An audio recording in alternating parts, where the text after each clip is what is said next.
So I just want to say thank you for inviting me to this very, very special cause, because approximately 1 million people die by suicide every single year, which is 132 people per day and one person every 10.9 minutes. And included in those numbers are our friends, family, loved ones, co-workers, neighbors, and those alike. In December of 2017, I was a second away from being included in that statistic because my mental health was in shambles. And the worst part about it was I had no idea that I had reached that level. I knew something was going on with me, but I could not quite put my finger on what my problem was. Reason being, mental health was never on our radar, as it wasn't for a lot of people. For decades, mental health was denounced and implied that it did not apply to members of the Black and brown communities. When the topic was brought up, it had such a negative stigmatization that people never really entertained the thought of it. But because mental health has been acutely attached with mental illness, it prevents people from seeking the help, and they continue to suffer in silence. And although the two are not mutually exclusive, they have similarities. But what sets the two apart is the ability to self-evaluate or to be evaluated by a psychiatrist. Thank you.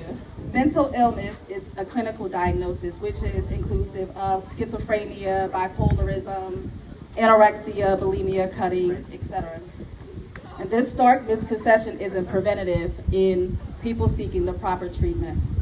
Globally, suicide is one of the 3 main leading causes of death for people amongst the ages of 15 to 44 years old.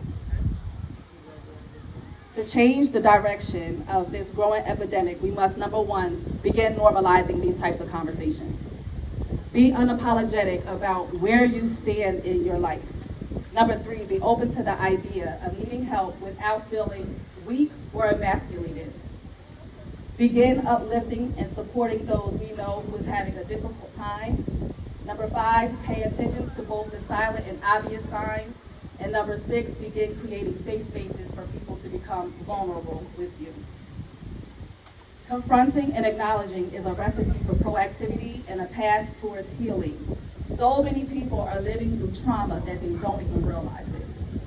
And you may ask why I'm speaking about mental health at a suicide awareness event. That's because mental health serves as a precursor to suicide.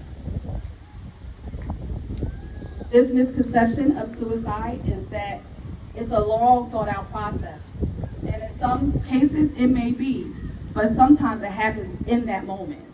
You ever heard of people snapping? Sometimes people snap because they're so overwhelmed with the things that are weighing them down.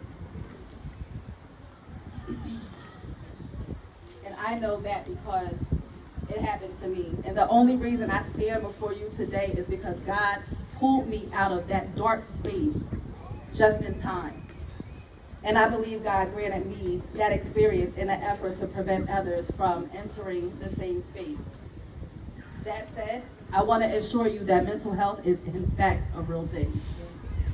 And the ability to rise, and it has the ability to rise to a crisis level when it goes unattended to. The ideology of mental health not applying to members of certain communities is false. Mental health applies to everyone with a pulse.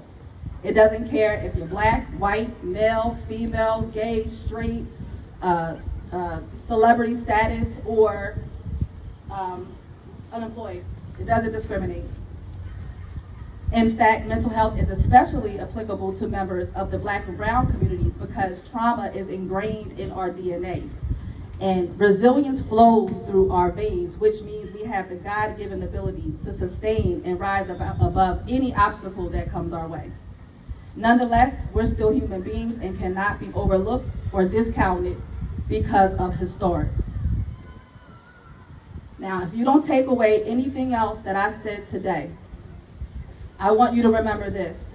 You matter. Your mental health matters.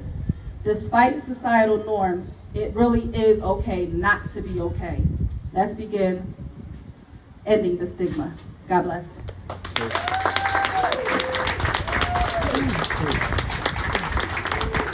All right, So the only thing, I mean, that was amazing. I'm so glad that you came up.